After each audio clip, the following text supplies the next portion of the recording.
The artificial intelligence story like and comment शीर्षक काला दरवाजा द ब्लॅक डोअर. सातारा जिल्ह्यातल्या एका छोट्या गावात एक जुना वाडा होता. देशमुखवाडा.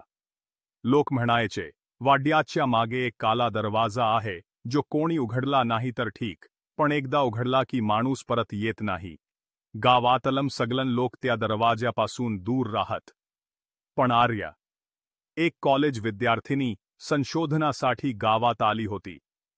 तिला त्या वाड्याची कथा ऐकून खूप उत्सुकता वाटली. तिने ठरवलं, मी त्या दरवाज्याचं रहस्य उलगडणार.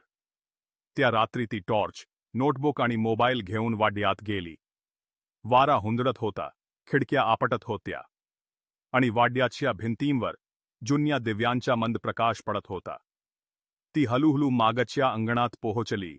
खरंच तिथे एक मोठा काला दरवाजा होता. गंजलेला, पण अजून घट्ट बंद.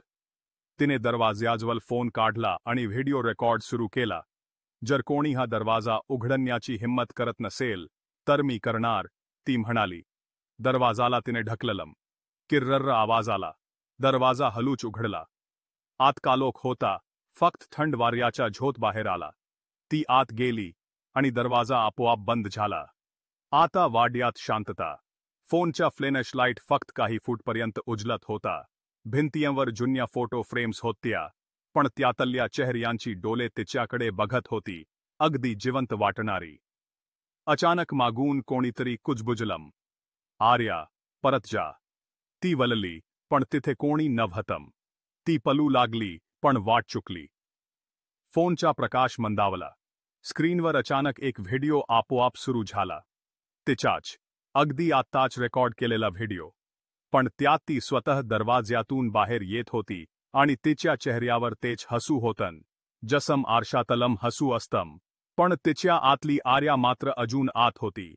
सकाळी गावकऱ्यांनी दरवाजा बंद दिसला, पण वाड्याच्या बाहेर आर्याचा मोबाईल पडलेला होता. त्यात शेवटचा व्हिडिओ अजूनही चालू होता. फक्त एक वाक्य ऐकू येत होतं. काला दरवाजा पुन्हा उघडू नका.